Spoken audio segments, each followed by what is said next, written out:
so excited to share with you today my brother Ben and his wife Joy's embryo adoption story. Don't know what embryo adoption is? You're about to find out. Check it out.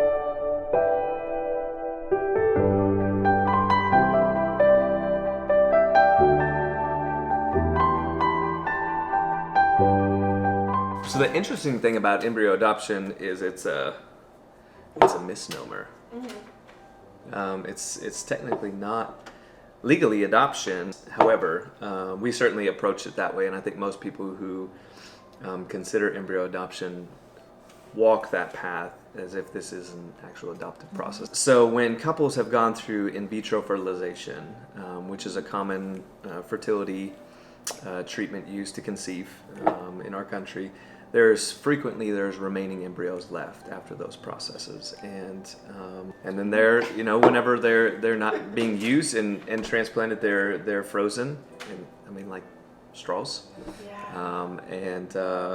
And so far as like what we've learned in our process is the belief is now that they can be kind of frozen indefinitely. When a couple goes through IVF and they have the remaining embryos there and they don't want to use them for themselves, the options are to freeze them indefinitely, and a lot of people never end up using them once they freeze them, or they can donate them for science, just for research to be done. But now, in the last 15 to 20 years, there is the option to donate them to a couple who can't have children of their own. And so then that's what we did. There's special organizations that kind of facilitate that and store the embryos, but then a lot of just general fertility clinics are doing it now as well.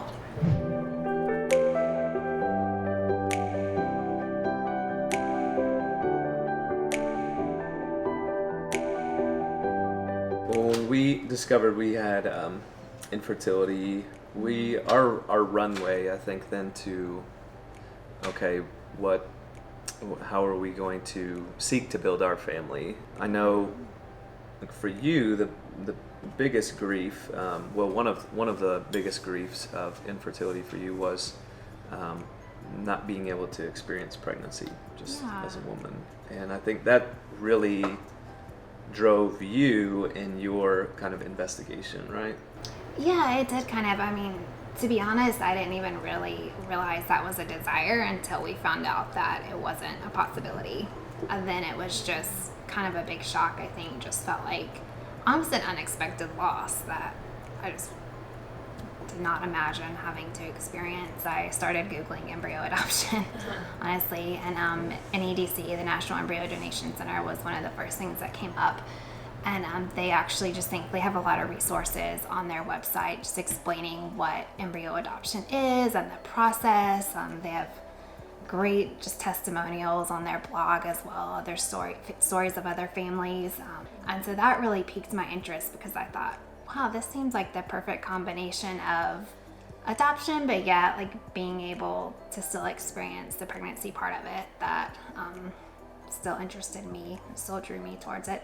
The first time I saw a child who had been born via embryo adoption, and this beautiful little blonde-haired girl, just running across the room, so full of life, so full of energy, and then her parents were like, "Oh yeah, she was frozen 10 years," and I can't explain the profound sense of awe and wonder, but also creepy feeling that simultaneously overwhelmed me as I was just trying to fathom how this is even possible. And it's so weird and sci-fi feeling, but at the same time I watched this little girl so full of life and just felt a sense of just joy overcome me. As look, you're so alive and you're free and you're here.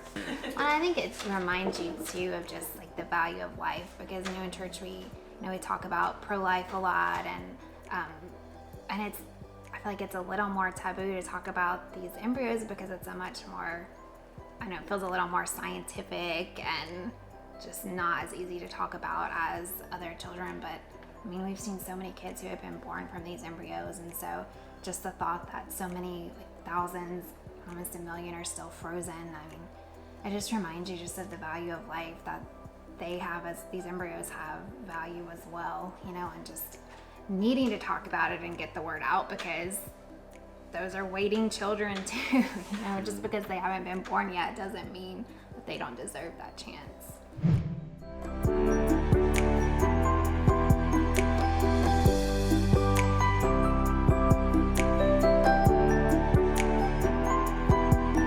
Another thing that kind of gave us a lot of peace about embryo adoption was financially it was a lot lower on the scale from other options out there. Other forms of adoption, certainly IVF and those sort of things. And so, I think like the all-in cost as far as what was advertised was maybe just shy of like $9,000. Yeah, it was less than half of even what traditional IVF would have cost us. God just put it on a amazing couple's heart to actually give us all the money we needed to pursue adoption, which was just one of the craziest things, but certainly affirmation that God was behind this for us. If we needed a sign because it was that was it was going to be. I was no putting this off now because we've got everything we need. Yeah, I was in church planning. I wasn't getting paid anything, and you were working, but the time it was going to take for us to raise that money ourselves was going to be, we figured at least a good year, if not longer, given whatever things just come up in life. So when these friends of ours said, "Hey, we want to give you everything that you need to do this," it just blew the door wide open. And so I guess we're doing it.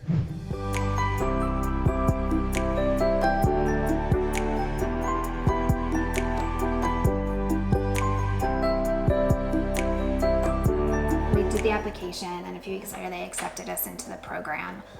We started, there's some tests that I think, did you have to do anything? There were just some tests and things that we had to do, or I had to at least do initially. Just kind of typical adoptive boxes you have to check. Yeah. So again, references, we had to have references, letters, references from friends and family members. And then a home study, met with a social worker, did an extensive the whole 40 we still had to do the pages full questionnaire and everything with the home yeah. study, background checks, all of that. We just had one visit with the social worker. And once we got that turned in and sent back to NADC, we were able to set a time for our first appointment, which was in Tennessee. Yeah, in Tennessee. So we had to go to Knoxville, Tennessee, to their office for that. And that was really just a basic check-in. We met the doctor and the nurses. They did just some kind of basic exams just to make sure that we were a candidate for embryo adoption. There wasn't anything medically that was going to prohibit this from happening.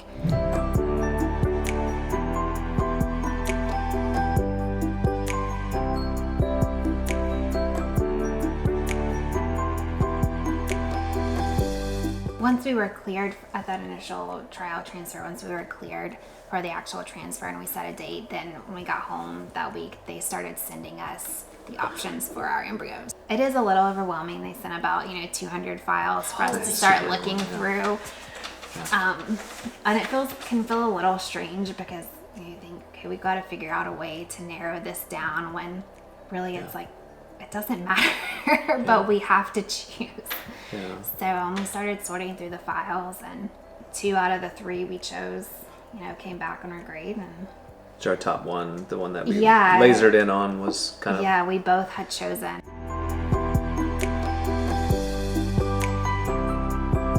So with Eli being an anonymous donation, we basically just got a 1-page sheet about the parents. It had very basic information, like weight, height. Physical characteristics. Yeah, physical characteristics.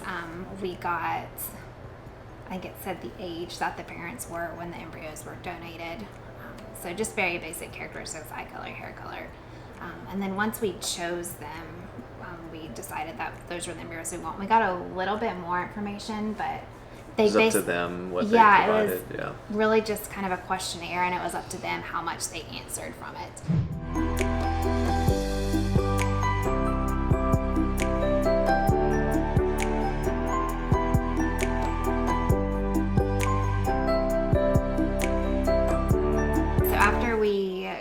We chose our embryos. We set the date for a couple of months later.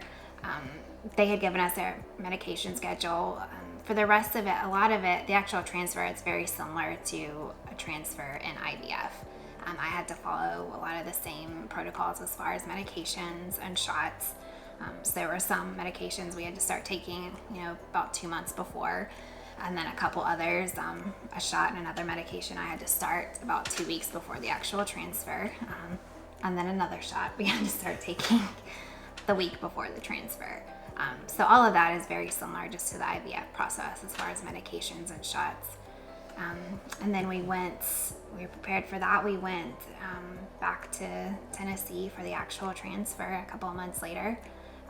And that was a very easy process. I mean, it doesn't take long. I think it was about 20 minutes. Carol, the embryologist, she does the thawing kind of leading up to that, and then she came in to meet with us just before and handed us a Polaroid of our 2 embryos and said that they were as good and as perfect as they could be. Yeah. And Which so is a special moment, and it feels Yeah. like you're seeing your child for the first time. yeah, it was It's just like an your first. well, because there's certainly risk. I mean, you get there, Yeah. and some embryos don't survive the thawing process, and so that was certainly a risk. And so to get there and hear that news that hey, they couldn't be in better condition, would just, I mean, overwhelming. Such Just a again, relief, sense of yeah. okay, God's, He's protected them this far. yeah.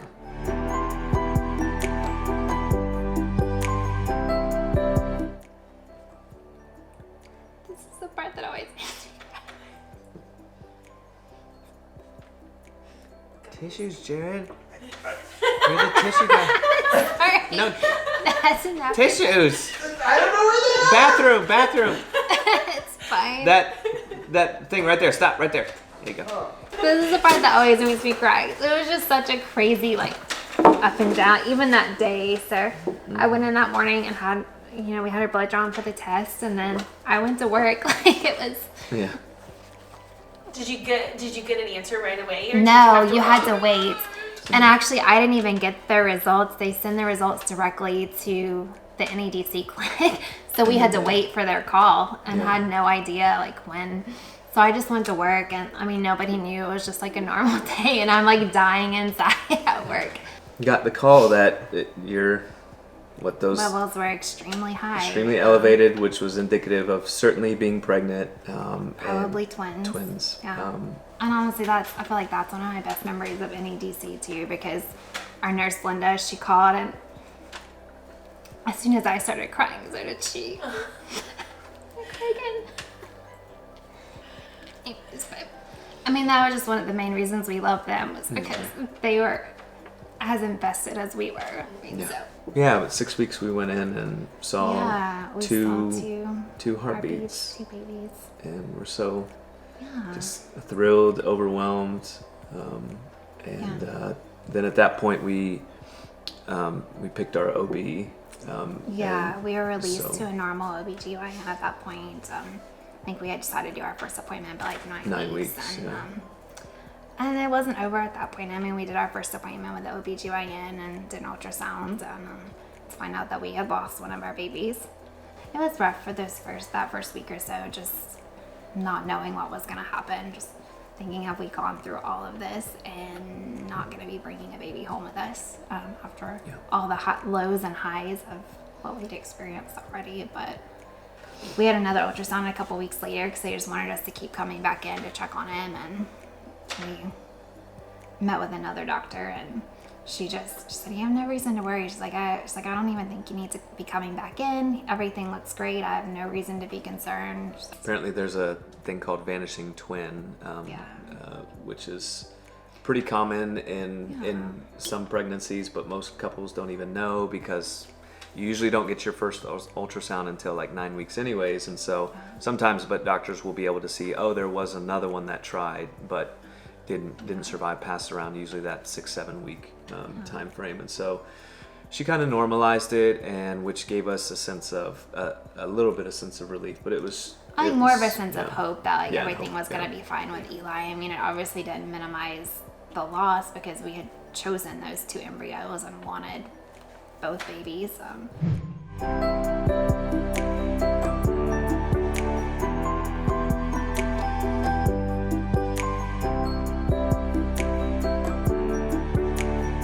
infertility is just a really, really hard place to be. When you go through hard things in general and suffering, but especially, you know, infertility in this case, it's a very isolating thing to go through. And there's a lot of shame that accompanies it. And so, which promotes more isolation and more isolation. So you just withdraw from any sense of community, or at least being vulnerable in that community with what you're struggling with, because it just feels too painful. But I think the thing that we've learned the most and what we try to now model for others is that really the healing, the grace is found in actually coming out from those shadows and allowing yourself to be seen and known. I mean, in the beginning when we were first going through that, I did not want to talk to anyone about it, and I never thought I would want to talk to anyone about it. But I feel like throughout the years, like that's been the best process of healing for me, is talking about it.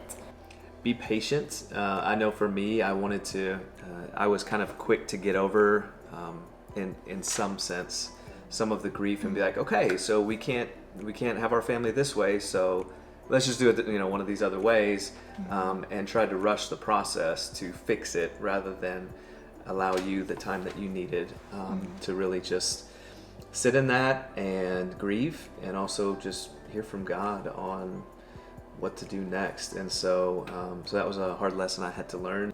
Your world just gets rocked, I think, just the same as any dads would, the moment that you get to look into that child's eyes and hold them. And I know for me, that day forever changed me, and I love my son as much or more than I would if he were biologically my own, if that makes sense, just because I know just his story and to get here and all we've been through and everything like that. Being intentional and working hard towards letting the process draw you together, being open and communicating with your spouse, because we have unfortunately seen the flip side where, you know, the loss of infertility, the pain and the stress of that, and just dealing with the loss has pulled a lot of couples apart, sometimes irreparably, and it happens a lot. And so I think just really working hard to make sure that it's drawing your family together rather than pulling you apart.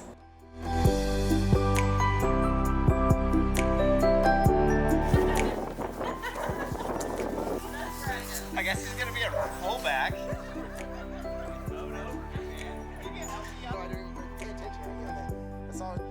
I probably did from a distance. Thank you for helping me out, man. You just assaulted me.